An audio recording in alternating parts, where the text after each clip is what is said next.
आप देख रहे हैं इन डार्क राजकुमार के साथ। तो चलिए बढ़ते हैं आज की कहानी की ओर। रात के ठीक 1:30 पर ट्रेन के हॉर्न के साथ साथ ट्रेन प्लेटफार्म 3 पर आकर लगी।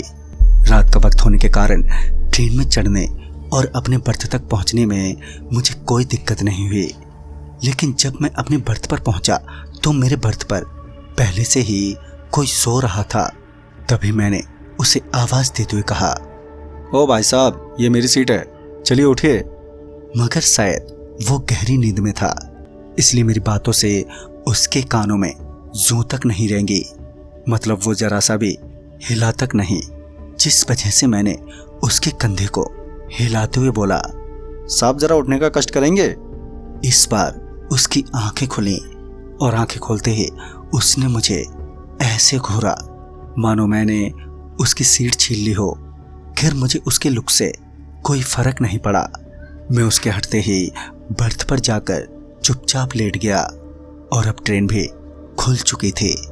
खिड़की से आती ठंडी ठंडी हवाओं ने मुझे मेरी आंखें बंद करने पर मजबूर कर दिया और मैं ऐसे सो गया कि मानो माँ की गोद में सो रहा हूँ। मैं अभी गहरी नींद में सो ही रहा था कि मुझे किसी की हल्की हल्की आवाज सुनाई दी, मगर मेरी आंखें इतनी ज्यादा भारी हो रखी थी कि मैं अपनी आंखें खोल ही नहीं पा रहा था। फिर जब किसी ने मेरे कंधे को पकड़कर हिलाया तो मुझे अपनी आंखें खोलनी ही पड़ी। आंख खुली तो मैंने सामने एक गर्भवती औरत को खड़ा पाया। मैं उसे देखकर एकदम से उठ गया और उनसे पूछा, क्या बात है।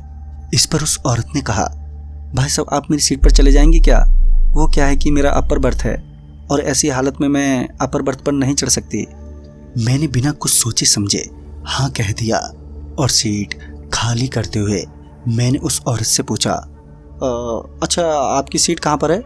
इस पर उस औरत ने कहा, वो S9 में 56 नंबर साइड अपर है। फिर मैं अपना सामान लिए S9 की तरफ चल दिया। जब मैं S9 की तरफ बढ़ रहा था तो मेरे मन में एक ख्याल आया, वो ये कि अगर वो S9 में थी तो वो S2 में मदद मांगने क्यों आई? उसकी मदद तो कोई भी कर देता। मैं ये सोचते सोचते S2 से S9 बोगी में पहुंचा, जहां मैंने देखा कि वहां पर कई लोअर बर्थ तो खाली ही पड़ी हैं। फिर वो औरत S9 से S2 में क्यों गई?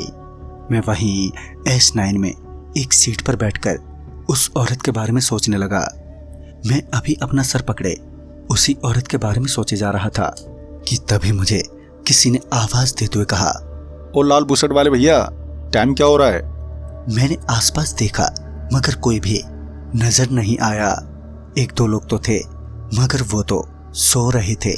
फिर ये टाइम किसने पूछा कि तभी फिर से उस आदमी ने कहा, अरे लाल बुशर्ट वाले भैया, तुमसे ही पूछ रहा हूँ। इस पर मैंने उस ओर देखा जिधर से वो आवाज आ रही थी तो मुझे वहां पर धुआं जैसा उड़ता हुआ कुछ नजर आया, मानो वहां पर कोई बीड़ी पी रहा हो। मुझे लगा शायद वहां पर कोई है जो टाइम पूछ रहा है। मैंने भी अपनी घड़ी देखते हुए ये कह दिया, 2 बजने में अभी 15 मिनट बाकी हैं। वक्त बताने के बाद मैं वहीं लेट गया। खैर नींद तो अब तक भागी चुकी थी, लिहाजन मैं कान में हेडफोन लगाए आंख बंद करके गाने सुनने लगा कि तभी तो दोस्तों जिग्नेश ने अपनी सीट छोड़कर कहीं कोई गलती तो नहीं कर दी, और फिर उसके साथ आगे क्या होने वाला था ये सब जानने के लिए देखना ना भूलें इस कहानी की अगली कड़ी। तो मैं आपका दोस्त राजकुमार जल्द ही मिलूंगा, तब तक के लिए बाय एंड टेक केयर।